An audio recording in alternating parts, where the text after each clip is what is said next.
Magandang araw mga mare. Eto nga si Ate Kendra ay gaya-gaya nga gumawa ng tanghulo. At ayan, gaya-gaya nga hindi naman marunong magbalat. Halos nasama na nga lahat ng laman. Kinat na nga niya ito kaso sobrang lalaki. Ilalagay niya nga daw ito sa tinunaw na asukal. Gaya-gaya nga siya hindi naman pala marunong gumawa. Inaya niya nga ako at videohan ko nga daw siya para mayroon daw akong may upload. Kapag kumakain nga siya ng apple ay binabalatan niya nga yun, hindi nga siya kumakain ng balat, kaya ayan ang gumawa siya ng tanghulo, binalatan niya nga muna. Kasi yung mga karaniwang nakikita ko talaga sa video ay kasama naman yung balat. Pagkatapos niya nga lagyan ng tinunaw na asukal ay ayan nilagay niya na sa tubig.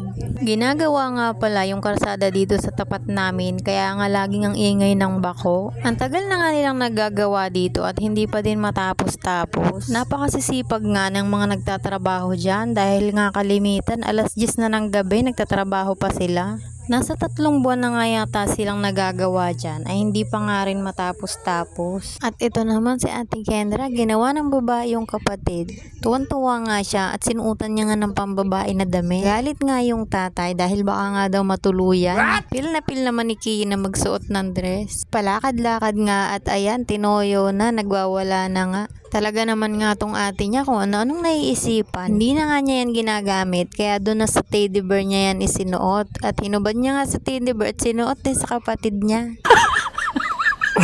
Binigyan nga pala ako ni Ate Jing ng dairy milk dahil ito na nga lang daw yung pa-birthday niya sa akin. Napakasarap naman talaga at kaya nga thank you Ate Jing. Dahil nga sa sobrang sarap ay ayan si Ate Kendra na nga nakaubos. Napakaaga nga ni Kian gumising dahil pag gumigising nga ako ng 4 AM dahil papasok si Ate Kendra ay ayan nagigising na rin siya. 4 AM pa nga lang ay nag-iingay na kaya nga nakakabulabog sa kapitbahay. Kaya ayan nilibang ko nga muna siya ng cellphone, pinanood ko nga muna siya. At dahil nga 4 AM ay gising na nga siya kaagad ay ayan bandang 5 AM ay nakatulog nga ulit siya.